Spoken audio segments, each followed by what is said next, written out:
നമസ്കാരം, ഞാൻ ശിലാ സന്തോഷ്. നമ്മുടെ ശിലാ മ്യൂസിയത്തിലെത്തിയ ഏറ്റവും പുതിയൊരു സാധനമാണ് എന്ന് പറഞ്ഞാൽ ഇത് തനതായിട്ട് കൈകൊണ്ട് തന്നെ ചെയ്തതാണ്. എൻ്റെ പ്രിയ സുഹൃത്തായിട്ടുള്ള മുരുകണ്ണൻ ചെയ്തു തന്നതാണ്. ഇതിൻ്റെ പ്രത്യേകത ഉണ്ടോ, ഇതൊരു മണിയാണ്. മണി എന്ന് പറഞ്ഞാൽ ഇങ്ങനൊരു മണി നിങ്ങൾ കണ്ടിട്ടുണ്ടോ?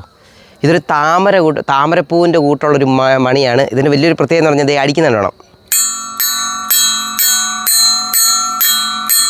എന്ന് പറഞ്ഞാൽ ഇത് മൊബൈലിൽ നമ്മൾക്ക് ഈ വീഡിയോയിൽ കാണുന്നതിൻ്റെ കൂട്ടല്ല, നേരിട്ട് നല്ല സൗണ്ടാണ്. അതുപോലെ തന്നെ സ്വർണത്തിൻ്റെ തിളക്കമാണ് ഈ സംഭവത്തിന്. കണ്ടോ, ഇതിന് വലിയൊരു പ്രത്യേകത എന്താണെന്ന് വെച്ചാൽ ഈ ഇതളുകൾ, ഓരോ ഇതളും ഒന്ന് ശ്രദ്ധിച്ച് നോക്കിയാൽ അറിയാം. അത്ര സൂപ്പറായിട്ടാണ് ഇതളുകളെല്ലാം ചെയ്തേക്കുന്നത്. ഓരോ ഇതളുകളും ഇതിൻ്റെ തിളക്കം തന്നെ കണ്ടോ, ഇത് കണ്ടോ തിളക്കം, ഓരോ ഇതളും കണ്ടോ.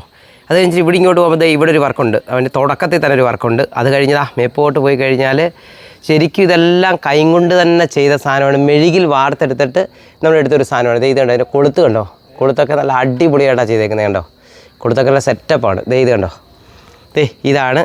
ഇനി നമ്മുടെ ശിലാ മ്യൂസിയത്തിൽ എത്തിയാൽ ഈ മണി നിങ്ങൾക്ക് നേരിട്ട് കാണാം.